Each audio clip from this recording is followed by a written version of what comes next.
나이가 좀 있으신 분들은 이거 기억나시죠? 전화번호부고요. 뭐 이런 모양이었어요. 개인의 이름, 전화번호, 그리고 집 주소까지 이걸 책으로 만들어서 집집마다 줬죠? 또는 공중전화 박스에 다 있었습니다. 지금 생각하면 이게 정말 어처구니 없이 위험한 일이죠.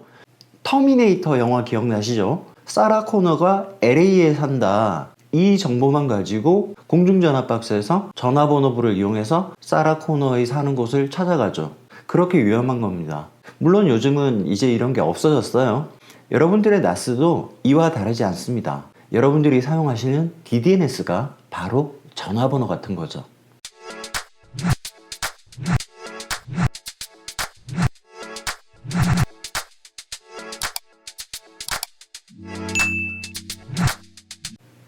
안녕하세요, 베테우스입니다.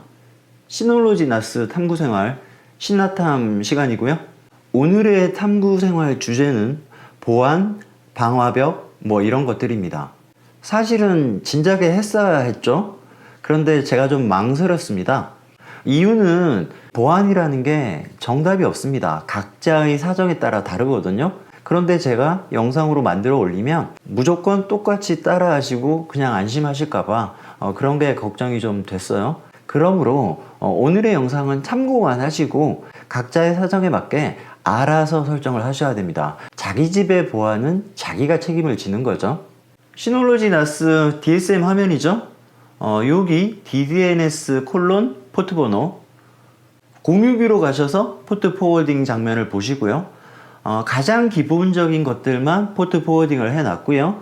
그런데 저는 내외부를 똑같이 해놨죠. 이게 아마 여러분들이 가장 많이 쓰시는 설정일 거예요. 내외부 똑같이 하고 5000, 5001번, 5005번 이런 기본 포트를 그대로 쓰시고요. 그죠? 제가 내부 포트는 그냥 둬라. 어차피 외부 포트를 다르게 하면 의미가 없기 때문이다. 그런 말씀 드렸고 웬만하면 외부 포트를 다르게 해라. 뭐 그런 뜻인데 그냥 똑같이 쓰시는 분들이 가장 많을 겁니다.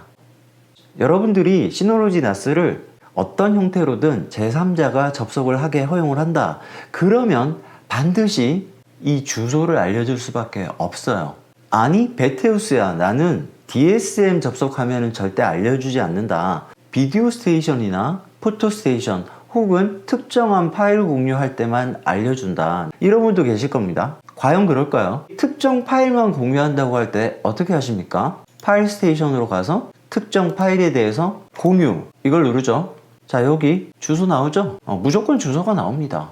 프로그램도 마찬가지예요. 나는 내 친구에게 비디오 스테이션만 공유를 해주겠다. 이렇게 만들겠죠? 그럼 여기 여러분들의 DDNS가 나올 수밖에 없는 거예요. 그러면 여러분들의 NAS에 침투하고자 마음을 먹은 나쁜 사람들은 이 DDNS를 그대로 이용할 수도 있고 커맨드 창에 여러분들의 DDNS를 입력을 해보면 이렇게 IP가 나옵니다. 이 IP는 공인 IP이고요. 공유기의 외부 IP이기도 하죠.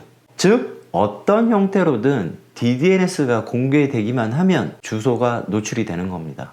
그래도 나는 포트 번호를 이렇게 5001이 아닌 뭐 6001번 이런 식으로 바꾸지 않았냐. 포트 번호 몇 개입니까? 65,536개밖에 안 돼요. 그거 0부터 해서 쭉 돌려보면 무조건 나옵니다.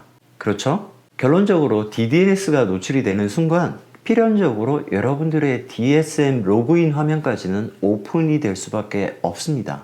이걸 해결할 방법은 없는 걸까요? 그렇지 않습니다. 제가 예전에 역방향 프록시 소개시켜 드렸죠. 오른쪽 위에 역방향 프록시에 대한 영상을 보고 오시고요. 역방향 프록시만 가지고 완벽하게 보안이 될까요? 그렇지는 않습니다. 반드시 방화벽을 함께 이용하셔야 됩니다. 역방향 프록시를 설정하고 돌아오겠습니다.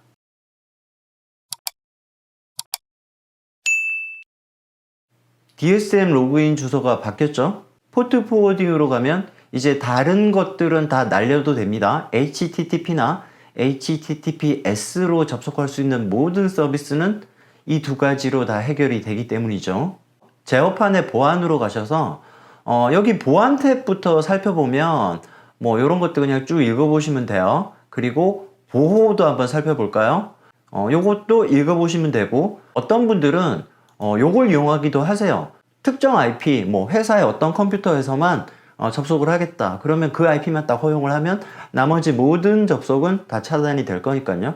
또는 거꾸로 차단 목록을 설정할 수도 있을 것 같고요. 그런데 저는 얘네들을 쓰지 않고요. 역방향 프록시와 방화벽만으로 모든 걸 해결합니다. 방화벽으로 가서 먼저 활성화를 시켜야 되겠죠? 새 규칙을 한번 만들어 보겠습니다. 여기서 생성, 규칙 이름은 이렇게 쓰시고 생성을 누르시면 뭐 이런 것들이 나와요. 이게 이런 의미예요. 포트로 설정을 하겠냐? IP로 설정을 하겠냐? 위에서 설정한 대상을 허용을 하겠냐? 거부를 하겠냐? 저는 우선 IP부터 보겠습니다. 특정 IP를 누르고 선택을 할 겁니다. 자, 뭘 할 거냐면 NAS가 물려있는 공유기 아래에 있는 모든 컴퓨터들은 그냥 접속을 허용을 하겠다. 다시 말해 내부 IP 접속은 무조건 허용을 하겠어. 이런 식으로 규칙을 만들 겁니다. 쉽게 말하면 저희 집에서 접속을 하는 건데 여기 단일 호스트를 누르면 특정한 컴퓨터 딱 한 대만 접속을 허용을 하겠다.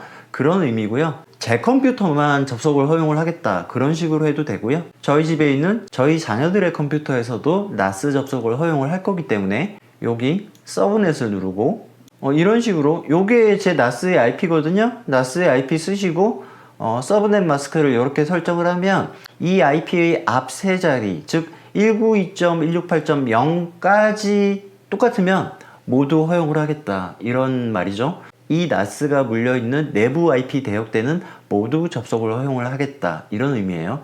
이렇게 하셔도 되고 이렇게 범위를 정해도 되겠죠. 똑같은 의미입니다. 자, 지금 이렇게 특정 IP에 대해서는 무조건 허용을 하겠다. 첫 번째 규칙이 설정이 됐습니다. 두 번째 규칙을 만들어 보겠습니다. 이번에는 포트로 갈 거예요. 두 번째 걸 한번 눌러볼까요? 뭐 이런 것들이 나옵니다. 여러분들이 포트 포워딩을 했다는 말은 그 포트의 접속을 허용을 하겠다 그런 의미잖아요. 그래서 여기서 원하는 거를 클릭을 하면 될 것 같습니다. 저는 지금 현재 이렇게 80과 443 두 개만 쓰고 있잖아요. 역방향 프록시를 쓰기 때문이죠. 그러므로 이 두 개만 허용을 하면 될 것 같습니다. 이렇게요. 혹은 내가 지정을 할 수도 있습니다. 80, 443 그리고 만약에 여러분들이 시놀로지 드라이브도 쓴다. 그러면 시놀로지 드라이브는 역방향 프록시로 설정이 안 돼요. 따로 포트를 지정을 해줘야 됩니다. 뭐 이런 식으로요. 그러면 얘는 여기서 이런 식으로 포트 포워딩이 되어 있는 상태여야 되겠죠. 돌아가서 확인. 역시 허용을 해야 될 겁니다. 그런데 오류가 보이네요. 앞에 두 개는 역방향 프록시이므로 내외부가 똑같죠. 그래서 상관이 없는데 세 번째 거는 이걸 써야 돼요. 이걸 써야 돼요. 시놀로지 드라이브는 역방향 프록시와는 상관이 없는 포트 포워딩이거든요. 그러니까 NAS는 이 외부를 보지 못해요. 따라서 56690이 아니라 6690으로 바꿔야 되는 겁니다. 아시겠죠? 자, 마지막입니다. 이렇게 두 가지 경우에 대해서만 허용을 하고 그 외의 모든 접속은 거부를 해보겠습니다. 모든 IP, 모든 포트에 대해서 거부. 자, 여기까지가 저의 방화벽이에요. 자, 세 가지 규칙이 있는데 이 규칙은 순서대로 적용이 되는 겁니다. 처음에 내부 IP 접속은 무조건 허용을 하겠어. 그런데 어떤 IP가 내부 IP가 아니네? 그러면 허용이 아니라 일단 통과. 그 다음에 그 IP가 이 세 가지 포트로 접속을 한다면 역시 허용을 하겠다. 그런데 그 외의 접속이야. 그러면 마지막 규칙에 의해서 차단. 아시겠죠?